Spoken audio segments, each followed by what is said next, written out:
Hello again, and welcome back to the composition vlog. I actually filmed this one several days ago, and I'm finding I'm having to redo it because at the time I was in the midst of a dental crisis, and when I came to edit it I discovered that I'd been completely incoherent.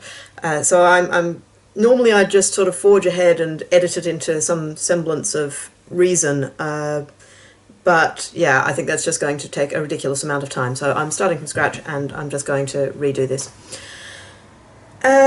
So the last week or so I've really not got a lot done. Like I say, dentistry, it tends to be all-consuming misery. Everything's fixed now though, so that's good. I'm trying to sort of get my brain back into gear, which is good.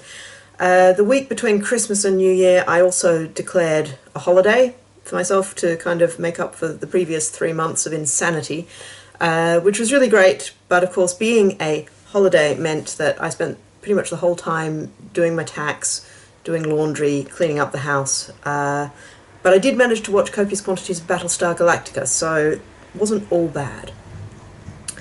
So most of this is going to be talking about the week that I spent up at Snape Maltings with Bastard Assignments, which happened just before Christmas, and then a little bit of work that happened over the Christmas break. So I'm going to be talking about two pieces today. So Whitespace is now up to 9 performances. We did 4 performances at Snape Maltings, then I did another 2 over Christmas. And Dot Drip Line Line, which we started some work on at Snape, and it's nowhere near a finished piece now, but we worked through some stuff, so I'm going to show you some of the videos that we took of that work up at Snape. So I'll start with Dot Drip Line Line, I think, because it's a little more compact than Whitespace, which, because there's so many versions, it's become a bit sort of sprawling. So we'll start with the little one. So this has a whole notebook process that goes beforehand that performers are supposed to go through, and creating different versions of the score in a variety of sort of media and approaches. I truncated this a bit for Bastards, partly because we just didn't have a whole lot of time from the time we decided to do it until we knew we were going to Snape. Partly also because I knew that time at Snape was going to be limited, and with 4 of us that would have just meant a truckload of material, and we would never have got through it all. So they had a couple of weeks to come up with some stuff, and they all came up with some really good material. Josh in particular came up with some really imaginative variants, and I want to go back over those and sort of revisit what he's done, because there's some really imaginative things there that I'd like to think through how they could be used. In particular, I really liked this one, which involves Lego.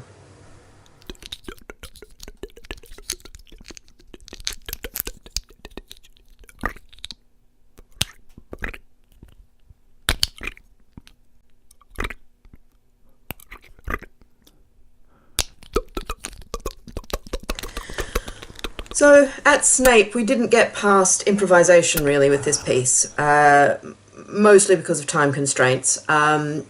We started out by going through the guys' notebooks, seeing what they'd come up with, just sort of reviewing everything, and then I picked out a few things that I like the sound of for us to play with, and we basically went straight into improv from there.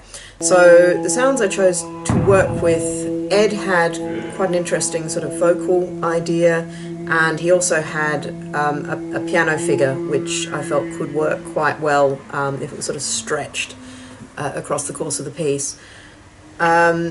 We used one of Tim's texts. He came up with a number of different texts which used the score in different ways, sort of using the score as a cipher.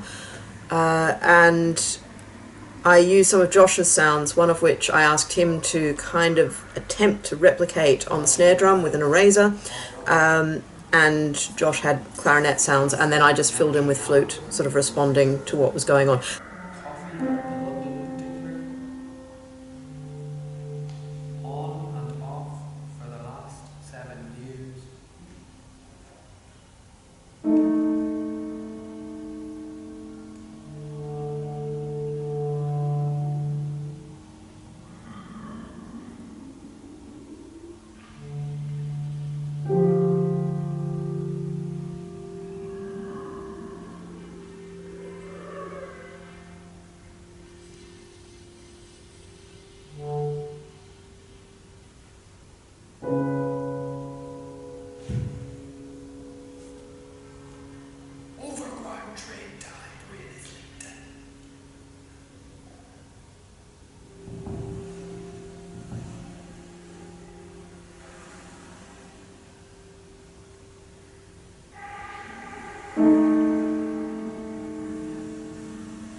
thing with Dot Drip Line Line is that it starts from a score, but the end result doesn't need to have anything to do with the score. It's more about generating material and working through a rehearsal process, sort of leading up to a piece.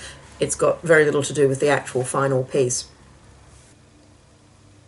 I don't feel that this is anything great in terms of an actual piece.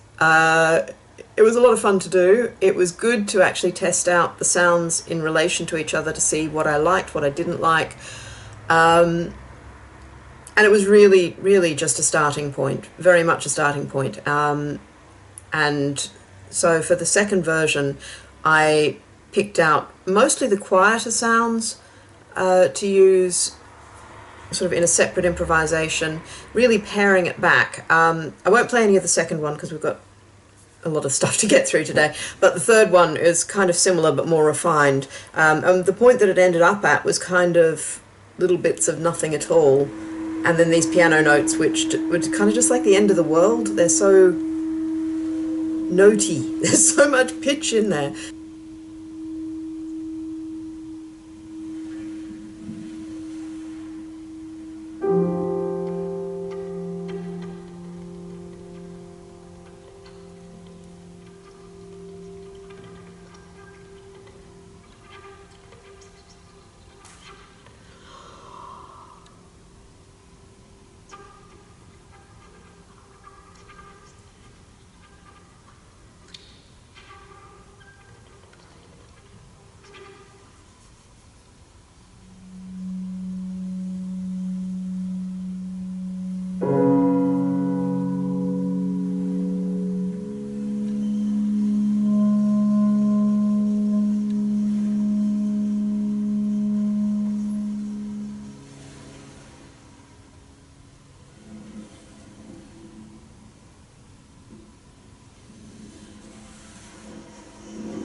And I quite liked some of the work that we did there. There were some really nice moments, and I think there's some stuff I can work with. What I do feel quite strongly, though, is that the whole thing needs structure. While we all improvise, and we all enjoy improvising, and it's a really useful tool, we aren't any of us really improvisers. And I think that I'm not actually a huge fan, to be honest, of just free improv. The thing that always bugs me is that it doesn't have a structure, and while a really good improviser can make that work, we aren't those people. And so for me, the whole thing needs a really solid structure to it, and what I'm planning on doing next is to go back to my notebook and to the versions I have from the guys, and to try and pull something out of there that I can use as a sonic structure, but also as a physical structure on the stage, to think about placement. And part of this comes out of the work that's been going on Whitespace, which I'll talk about in a minute, and to really push that into being a proper piece. And it's likely that there'll be improvised sections to it, but I feel that it does need sort of an overarching structure to make it make sense, really. So that's where Dot Drip ended up, and it's very much a work in progress, and I suspect I'll just be tinkering gently on it for a little bit, and at some point I'll commit to it being in a Bastard Assignments gig, and we'll just do it, and we'll see what happens there. So that one's probably going to come up again over the next few weeks. Whitespace. So we did 4 versions of this at Snape Maltings, 3 of them in the Britain studio, which is quite a large concert hall, with like a big stage and obviously seats for an audience, but without an audience. One of which we performed in the garden at Snape, which was a kind of a defining moment for this piece. I think it completely transformed the piece to be performing it outside in a location in public, and I'll talk about that when I get to it. I'm going to keep everything in order. So I was kind of starting from the point of the performances that we'd done at Bath a few weeks back and how I wanted to develop that as an ensemble piece. As I mentioned, I think last time, I had been thinking about putting a take part on it and thinking about Whitespace as something to perform in a gig. I have got to a point now where I think it's not that kind of a piece. It's something different. And the work that we did at Snape kind of confirmed that for me, and the others agreed as well, that it's not really a gig piece. It's a piece to be performed. I think it's possibly quite a strong location piece, but yeah, not sort of 10 minutes worth of on stage in front of an audience. So the first version that we did, I wanted to use the entire stage because I had these ideas about the stage space and how that worked, and I also wanted to sort of try to broaden the sonic aspect of the piece. You may recall that when we did it at Bath, we just used shh sounds when people came up against each other. And I wanted to sort of make that a bit bigger and try to introduce some pitch. So I stole an idea from Tim Cape's piece, You Keep Me Thinking Straight, which we did at our last Bastard Assignments gig. He had this point where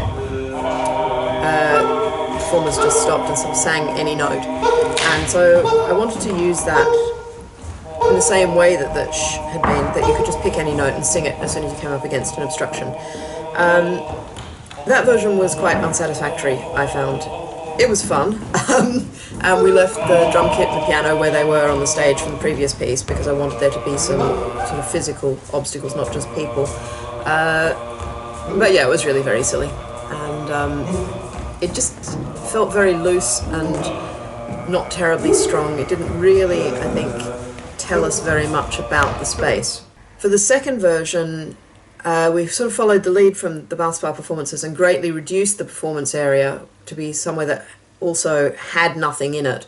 It was a really, really small kind of box on the floor, a tiny fragment of the whole stage space, which put us all in very close proximity, and we also adjusted what we were doing so that we were moving at the same time. So what we ended up with, rather previously everyone had just kind of followed their own score and moved when they needed to, taking sort of fairly set times over the static positions and taking what time they needed over ones that required some sort of movement.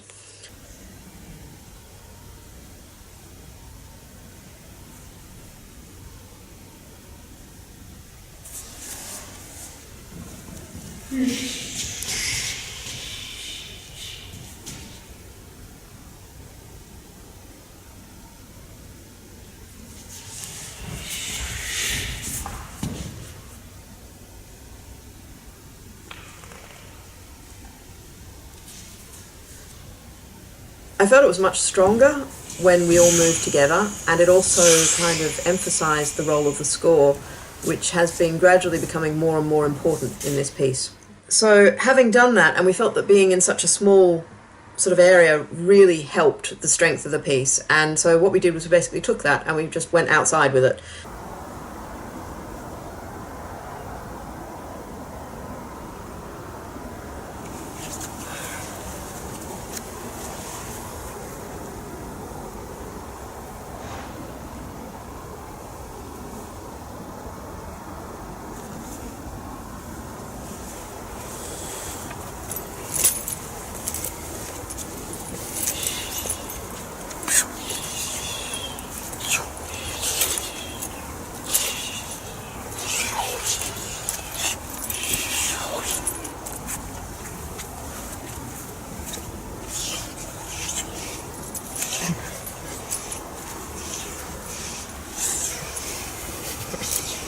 So we basically picked up this version and just took it outside onto the lawn at Snape Maltings.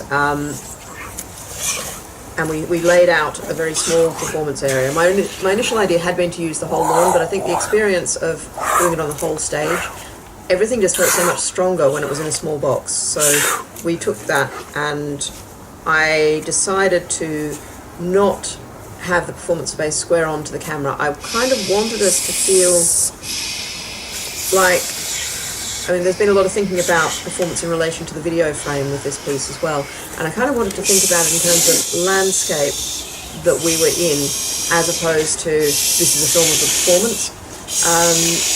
And so I had it at an angle to the video, but obviously we're all in frame as well.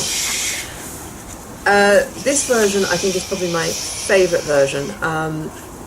It really highlighted the use of the scores and what the score was, and that we were kind of subjecting ourselves, giving up sort of free will to do what these pieces of paper actually told us to do. And what became apparent was that the score is not just instructions for movement, it's not just instructions for exploring this particular performance space, but it became then instructions for ways of looking at a landscape, ways of sort of exploring something outside of the performance space, visually and sonically, to be watching and listening and directed to particular points to look at particular things. That one I'm very pleased with, yes, in spite of a sort of a little accidental moment where Tim walked into me and I kind of toppled over backwards with a yelp, which Josh massively enjoyed and of course instantly put up on Instagram and watched it like 16 million times over the next 3 days. So yeah, that's going down in history. But I felt it was a really nice piece, and one of the things that I felt watching the video back was too that you really hear the sounds of the place as part of the piece. You know, there's a bird flying overhead, you can hear what's going on, you can hear sort of all the stuff that's going on around. The other thing that was kind of a first for this was that we actually had an audience for this. We didn't announce anything. There weren't very many people around because it's Aldeburgh in the middle of winter. It's pretty darn cold. And yeah, most people obviously are at home preparing for Christmas. But we did have some people walk by and stop and watch what we were doing. It was actually really nice, and it's subtly changed it a bit. It was still very much about us performing it more than about what was going out to the audience, but it was really nice to feel that it had been done for, or at least in front of, members of the public. It's been done in front of other people before, but they were all composers, and it's not quite the same thing as random members of the outside world. The final version we did without scores back in the Britain studio, and this was something that I felt did need to be tried, and then having tried it, I feel absolutely no need to try it ever again. I felt it was quite unsatisfactory, and it really highlighted for me the importance of the score in this piece as a driving force and as a structuring force as well. So we kept the idea of all moving together at the same time, but I felt that the score just, because it's a plan to explore a space, but you're kind of a step removed from the space because you're exploring the space by means of the page. And so when you prepare the score, you're actually sort of thinking, oh, okay, I haven't used this area, I haven't used this area, I haven't used this area. And there's nothing else there on the page. And so it becomes a very thorough exercise, really, in terms of differing scales and differing positions, and then in relation to any other scores that have been produced already. Once we started improvising, though, I mean, I was very aware of my own preferred zones being right around the edges, and that I wasn't really using the centre of the space very much, that I was tending towards more static poses and not moving a whole lot. So Tim was feeling a little confrontational, he said, and so he was deliberately seeking out paths that would bring him up against other people and making sound. I felt that the balance of sound to no sound and movement to stasis was a little off. It felt messy. And yeah, I mean, I think the plus of the score is just that it does your comfort zone has no meaning at all, because it becomes an academic exercise of exploring the space that then you have to push yourself to actually produce. You don't have to make any decisions in the moment. It's like, I'm going here. And I just felt that was a lot stronger. So the improvised version, yeah, I'm glad we did it, but I didn't really like it. So over Christmas, we went to a family member in Sussex whose house is very close to the Sussex Downs. And so on Christmas Day and then again on Boxing Day, I went out with the video camera up onto the Downs. So the experience of performing it in the small space in the large stage at Snape was really making me think about the actual space of performance and where those limitations are, in a way that just performing it here in the studio hadn't, where it was more about furniture and thinking about floor space. So I did 2 solo versions, one from the first score, which I used here in the studio, one from the 4th one. I'm beginning to feel that these are interchangeable things, and probably that the scores I've produced are not definitive. And so one of the things I'm working towards now is how to actually define what the piece is, and how to convey that. Also thinking about different forms that the score might take in performance. So the first version I did on a forked path, where I limited myself to the path, but there was a horizontal aspect because the forks went up the hill. I'm not terribly pleased with this as a whole. My movement is very tentative, mostly because there was a lot of mud, and I was wearing completely inappropriate footwear, and so I was being very careful to not just totally slide down the hill. I felt I'd done quite enough falling over at Snape Maltings. But what I did like about it was that the size of the space that I was in meant that the sort of furthest point was, there was a significant difference between the furthest point and the nearest point to the camera, which then raised issues of scale and distance in performance and what I might do with that. So I was using just the path, and so the width was entirely sort of where the path forked off, and not sort of a rectangular shape like had been before. And then the second version, I found a section of path that ran alongside some allotments, and it was literally just a straight path, with a hedge on one side and a sort of an embankment on the other. And so that was just sort of thinking about, well, what if the performance space is just up and down and there's very little horizontal at all in any way? And I quite liked that, except that I did feel, having now watched both the videos back, I did feel that I should have gone a lot further along that path, and that distance aspect could have been a really interesting part of that performance. I feel I didn't push that far enough, and yeah, but so sort of an interesting concept that didn't go quite far enough, I think, that one.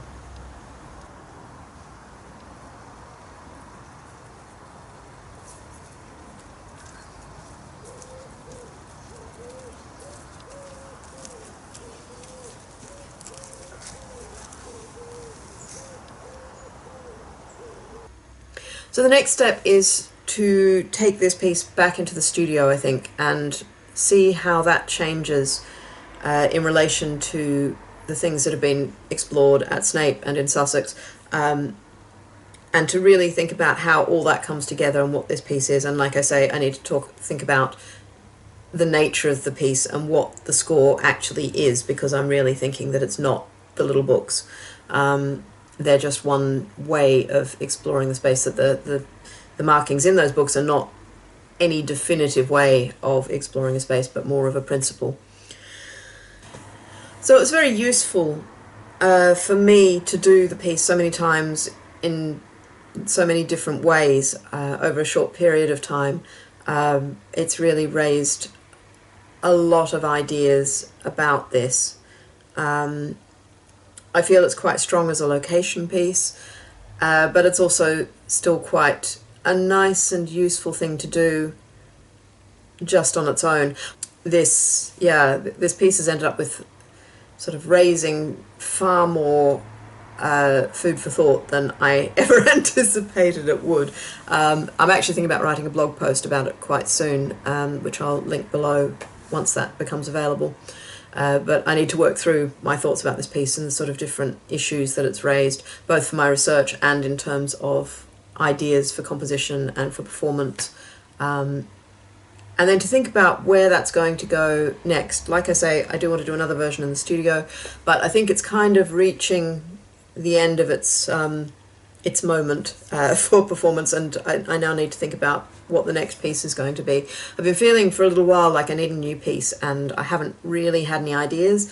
I'm just sort of poking at stuff that exists or partially exists and trying to work out what the heck I'm going to do next. So that's it for the episode. As always, if you have any comments or questions, please leave them below. I hope you all had a very Merry Christmas period and a Happy New Year, that 2018 is off to a great start for you, preferably without any dentistry. And I'll be back again in a couple of weeks. Thanks for watching. Bye.